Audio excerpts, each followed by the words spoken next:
Hey, it's Thomas Mulready from CoolCleveland.com, and we're here today at St. Pat's Club Building.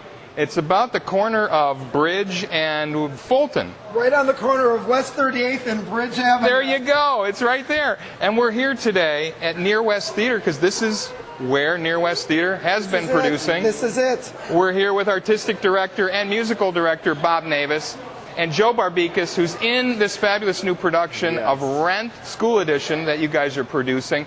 But Bob, talk about the difference between Near West Theater, which has been around for now, how many years? Oh, 33 years. Going on 50. And it's true. And you've been doing a very unique style of working with the community to do large musicals. Why? To create community. There you go. We build relationship here at Near West Theater.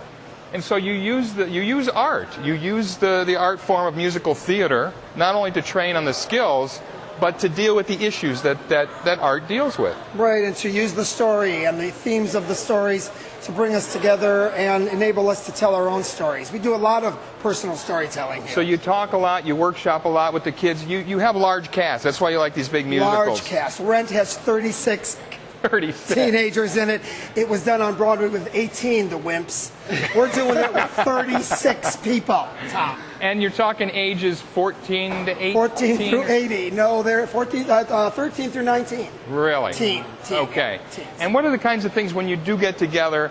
Obviously, Rent, very adult issues, things dealing with drug abuse, homosexuality. It was a very groundbreaking musical when it hit Broadway. Very popular.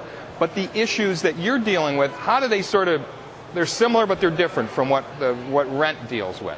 Well, actually, they're exactly the same. All they did is take out some choice words that they thought would offend adults, but really don't matter to kids. And so it's actually the same production with one sexy song omitted. That's it? Yes, that's it. And it also kind of flies in the face of all those who might think that those very issues that you just named are only adult issues. That's right. Because the kids are telling us, no, that's not true. There are issues too. Joe, were you shocked by anything in the script here? Oh, absolutely or your friends? not. No, we were completely comfortable with what we were talking about, and it became a sanctuary for things to tell, to witness. The character you play, Angel, is transsexual, transgendered, really transvestite. Really at the center of the play emotionally, right? Right. Talk about how your character works in this play. Absolutely. Angel helps the characters believe in love and is the glue between all the characters. If it wasn't for Angel in the musical, then the characters as a family would not exist. And we find that out in the funeral because they actually do fall apart, essentially. And when Angel dies, and it's really a centerpiece to what's going on in the script. Sure, the character that is closest to the end of his life is the one who transforms everyone around him. Absolutely. So how has this affected your friends, your colleagues, your other, I want to call them students that are in this production, Joe? This show? Yes. The show has opened their eyes to many situational things like being transgendered or being a drug addict, or we've explored different ways and how drug addiction can really restrain a person, and that it's usually not very much a choice, which a lot of people have to realize. And we realize that through knowing people, through getting to know people, through people coming in this space and witnessing to all of us about their situations and their emotional struggles. So you guys are dealing with the issue of AIDS in this, and you realized in dealing with this and bringing it to this new generation, really, of kids, that a lot of them were not aware of the Names Project AIDS quilt behind you here. You guys actually decided to make your own quilt and put it in the show. What happened there, Bob?